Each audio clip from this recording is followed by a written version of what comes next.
আসসালামু আলাইকুম everyone, welcome back to my channel. আজকে তৈরি করব বিফ ক্যাজুনাট সালাদ।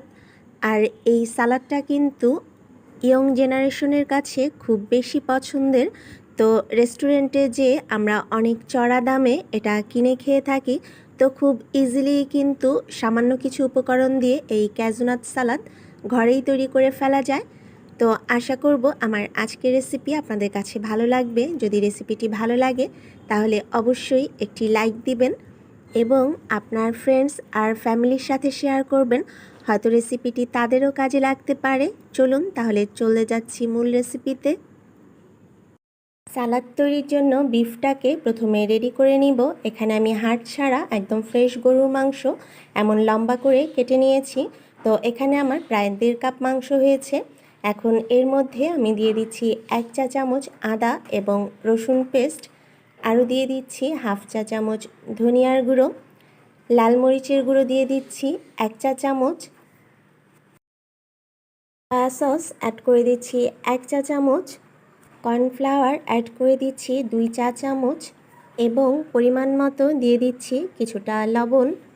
এবার এই সব কিছু দিয়ে মাংসটাকে ভালোভাবে মিক্স করে নিব।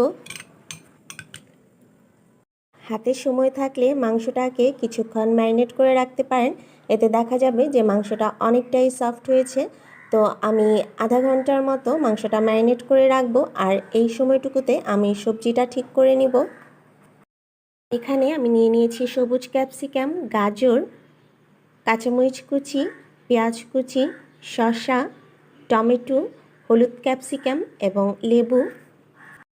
এখানে নিয়ে নিয়েছি 3 টেবিল চামচ টমেটো কেচাপ। এখন এর সাথে আমি অ্যাড করে দিব 2 চা চামচ সয়া সস এবং 1/2 চা চামচ কালো গোলমরিচের গুঁড়ো দিয়ে আমি একটা সস তৈরি করে নিব। কাজু বাদাম নিয়ে নিয়েছি 1 কাপের মতো। তো আপনারা যে পরিমাণে সালাদ তৈরি করবেন সেই পরিমাণেই বাদামটা নিয়ে নেবেন। 1 ঘন্টা ম্যারিনেট করার পর মাংসগুলো এখন তেলের মধ্যে ভেজে নিব।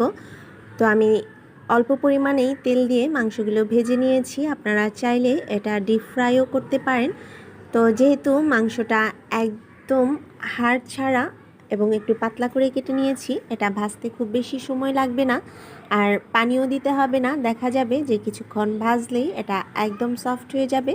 তো এই রকম যখন ভাজাটা হয়ে যাবে তখন আমি মাংসগুলো চুলা থেকে নামিয়ে নিব।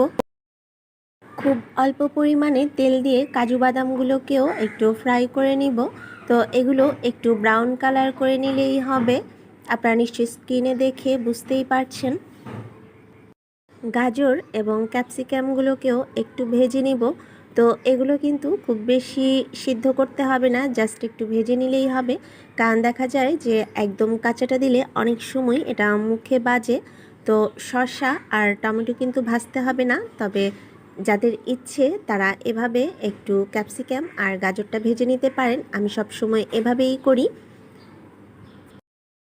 সালাদের জন্য সব কিছু রেডি করে নিয়েছি। এখন আমি সালাদটা বানিয়ে ফেলবো বলতে সব কিছু এখন মিক্সড করে নিব। তো আমি প্রথমে শসা, টমেটো এবং ক্যাপসিকাম এই সব সবজিগুলো বাটির মধ্যে নিয়ে নিচ্ছি। এখন ভেজে রাখা বিফগুলো এর মধ্যে দিয়ে দিচ্ছি এবং দিয়ে দিচ্ছি ভেজে রাখা কাজু বাদামগুলো, এবং যে সসটা তৈরি করে রেখেছিলাম আপনারা দেখেছেন সেই সসটাও দিয়ে দিচ্ছি। তো সব কিছু দিয়ে এবার আমি এর মধ্যে 2 পিস লেবুর রস দিয়ে দিচ্ছি। এতে এখানে 2 টেবিল চামচ লেবুর রস হয়েছে। এখন এই সব কিছু ভালোভাবে মিক্স করে নিতে হবে। তো চেষ্টা করবেন চামচ দিয়ে মিক্সড করতে, হাত দিয়ে করতে গেলে হয়তোবা টমেটোর পানি উঠে যেতে পারে। তো আমার সালাদটা কিন্তু রেডি হয়ে গিয়েছে। এটা দেখতেও অনেকটা লোভনীয় হয়েছে এবং খেতে টেস্টটা কেমন সেটা তো যারা খেয়েছেন অবশ্যই জানেন। তো আশা করব আমার আজকের এই রেসিপিটি আপনাদের সবার কাছে ভালো লেগেছে। যদি ভালো লাগে তাহলে অবশ্যই বাসায় ট্রাই করবেন এবং কেমন হলো তা আমাকে কমেন্ট করে জানাবেন। যারা আমার চ্যানেলে নতুন আছেন প্লিজ আমার চ্যানেলটি সাবস্ক্রাইব করবেন। যারা অলরেডি করেছেন সবাইকে অনেক অনেক ধন্যবাদ। সবাই অনেক ভালো থাকবেন, সুস্থ থাকবেন। আল্লাহ হাফেজ।